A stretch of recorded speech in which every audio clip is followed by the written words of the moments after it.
Hello, everyone. It's great to see you again. Here we share with you wonderful knowledge that we believe will surprise you and possibly change your life. Allow the gratitude to fill your heart, your body, your mind, your consciousness, your very being. This gratitude radiates out from you in all directions, touching everything in your world, and returns to you as more to be grateful for. Awareness is the first step in healing or changing. When we have some pattern buried deeply within us, we must become aware of it in order to heal the condition. Perhaps we begin to mention the condition, to complain about it, or to see it in other people. It rises to the surface of our attention in some way, and we begin to relate to it. We often attract a teacher, a friend, class or workshop or a book to ourselves that begins to awaken new ways to approach the dissolving of the problem. Impatience is only another form of resistance. It is resistance to learning and to changing. When we demand that it be done right now, completed at once, then we don't give ourselves time to learn the lessons involved with the problems we have created. If you want to move to another room, you have to get up and move step by step in that direction. Just sitting in your chair and demanding that you be in the other room will not work. It's the same thing. We all want our problems to be over with, but we don't want to do the small things that will add up to the solution. Now is the time to acknowledge our responsibility in having created the situation or condition. I'm not talking about having guilt, nor about being a bad person for being where you are.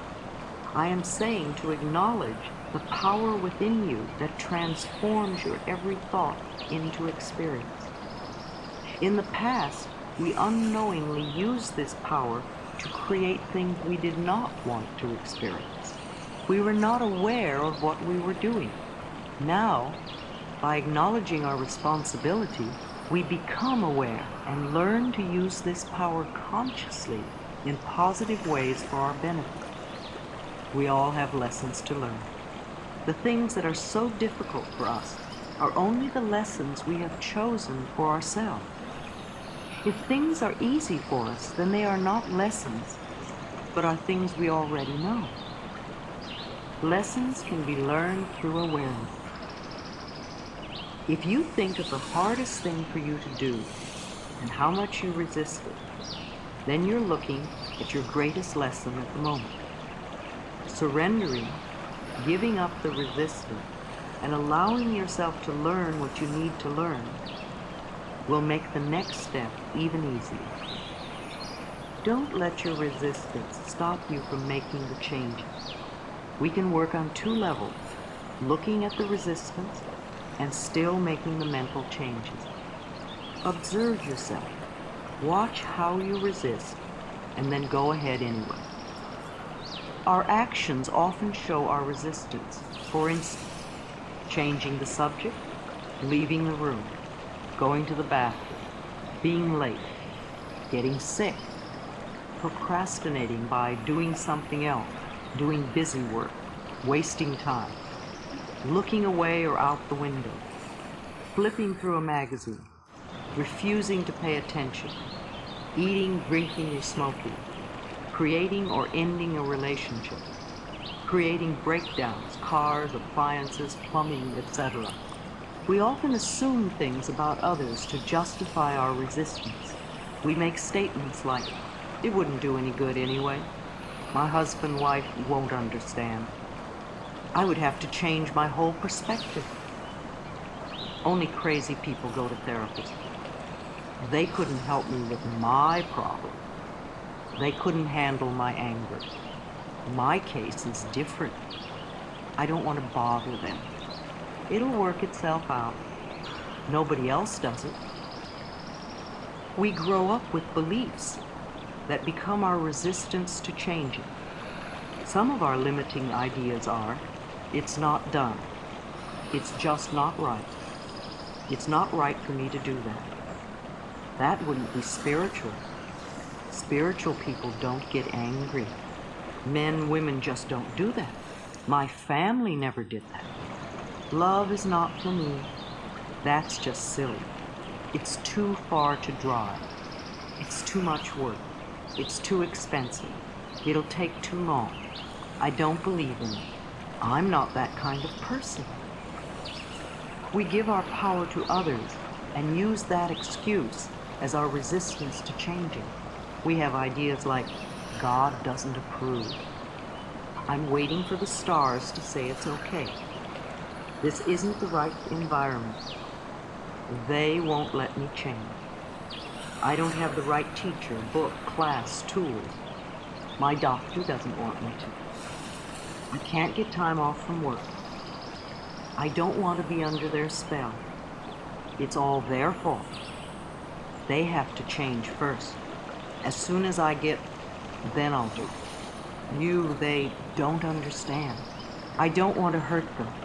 It's against my upbringing, religion, philosophy.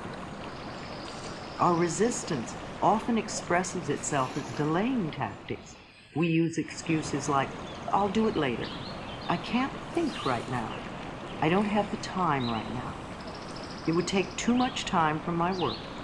Yes, that's a good idea. I'll do it later. I have too many other things to do. I'll think about it tomorrow. I'll do it as soon as I get through with, or as soon as I get back from this trip. The time isn't right. It's too late or too soon. Denial. This form of resistance shows up in denial of the need to do any changing. Things like, there's nothing wrong with me.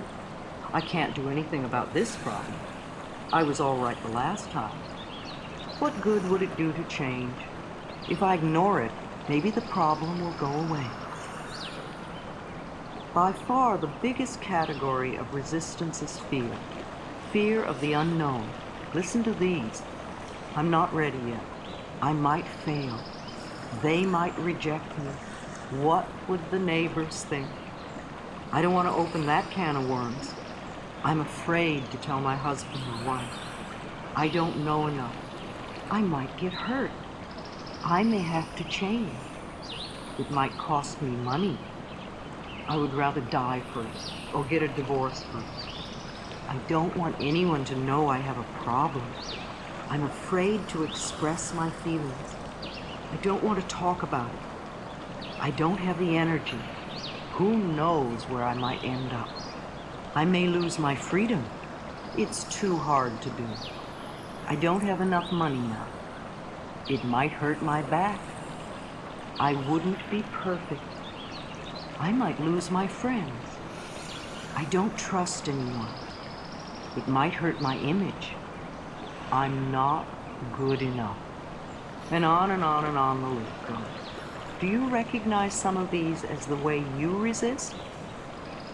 Sometimes clients come to me because a friend has given them a session as a present. This usually doesn't work too well, and they seldom come back for further work. When something works well for us, we often want to share it with others, but they may not be ready to make a change at that point in time and space. It's hard enough to make changes when we want to, but to try to make someone else change when they don't want to is impossible, and it can ruin a good friendship.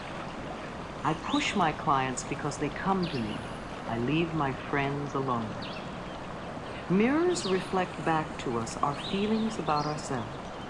They show us clearly the areas to be changed if we want to have a joyous, fulfilling life. I ask people to look in their eyes and say something positive about themselves every time they pass a mirror. The most powerful way to do affirmations is to look in a mirror and say them out loud. You are immediately aware of the resistance and can move through it quickly. Use it often for affirmations and to check where you are resisting and where you are open and flowing. Now, look in a mirror and say to yourself, I am willing to change. Notice how you feel. If you are hesitant, resistant, or just don't want to change, ask yourself why. What old belief are you holding on to? This is not a time to scold yourself. Just notice what is going on And what belief rises to the surface? That is the one that has been causing you a lot of trouble. Can you recognize where it came from?